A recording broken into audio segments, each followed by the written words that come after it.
It is safe to say that this episode is setting up for what'll be one of the greatest clashes of the Cardinal heroes. But before we get to that, let's go over the beginning of this episode, starting off with Naofumi, Raphtalia, and Filo kind of gaining some distance from Motoyatsu. Clearly, Filo's having some PTSD from the way Motoyatsu acted, and Naofumi doesn't really want to deal with his shenanigans, considering that now he is overly obsessed with Filo, and yeah, it is creepy as hell. As I said on the last video, I don't hate Motoyatsu, he's just an idiot, and here, I mean, something's going on with him. I kind of know what's going on, and I think some of you might start catching something's not completely right, but I'll save that for when that episode reveals it. But for now, let's just assume that he's gone cuckoo for Cocoa Puffs and is just overly obsessed with Filo because she is now his anchor. So it's almost closer to a yandere level of obsession. We do not need a yandere on this show already. We already have an issue with this bitch, but not the point. Point is that they're trying to gain some distance from him, and as they kind of are just doing their own thing, they get ambushed by some bandits from the looks of it. Just as their meteor attack seems to be a problem, we have Murder Clown come in and help out in the fight, as well as Raphtalia stats having returned back to normal. Those curse stats are kind of annoying because they basically nerf Naofumi in this one, and Filo. But anyway, I get to see a bit of fighting with Raphtalia being a bit of a savage, slicing the guy in half, and Murder Clown just easily stabbing someone in the chest. So we definitely have a little more information about her. She is named Lok. I'll just say Lok for short. So we have Lok here, that she is a vassal weapon hero from a destroyed world. Now, this is an important information because at the end of Season 1, we basically get information about Glass and that there's multiple worlds thanks to all these waves. So something's still with the waves. The waves are still important. They're just taking a backseat to all that's going on.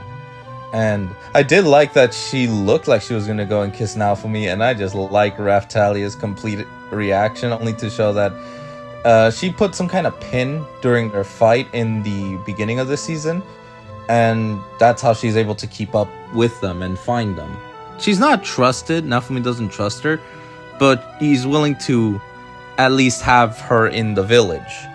And then they start talking about how they had prisoners in the village regarding those who were in the Three Heroes Church, and that they escaped due to what happened with the spirit turtle. Damn that turtle. It doesn't want to leave this damn show, but whatever. So we have a few villagers who have been working hard to level up, Keel and a few others. So now they're level 40s and need some upgrades. This becomes somewhat relevant later. But we do see moments where Motoyatsu had found a feather or a piece of Filo.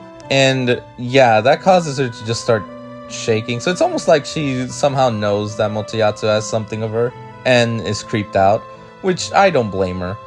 So after the whole upgrades thing and Keel just being crazy and grabbing a shit ton of swords, we get to see more of the two twins that we found at the beginning of the season. Get to see Full and Atla basically show off their skills. Atla, despite having her eyes closed, is pretty capable of fighting, which I am highly impressed.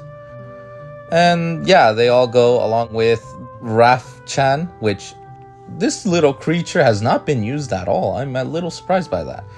But yeah, we have everyone kind of alerted about some bandits basically are being active lately. So we have everyone, including someone who is going to be important. Sort of forgot her name. He is going to play a vital role in this next part, as she looks pretty cool in the armor. So everyone splits up since they're told that these bandits are only attack people that are separated from their group, so they're just jackasses. And yeah, we get a nice little thing of Trash basically noticing Atla and saying that she's a spitting image of someone he knows, which, like I said, a lot of things are connecting. So eventually we have Naofumi bumping into a battle that's going on with Motoyatsu and Ren. And it's interesting that Motoyatsu's spear is glowing a familiar color. And that's how the episode ends. Ren spots Naofumi and just gives a blank death stare from the looks of it. And honestly, this is just the setup for what is going to be one hell of a fight. But overall, pretty good episode.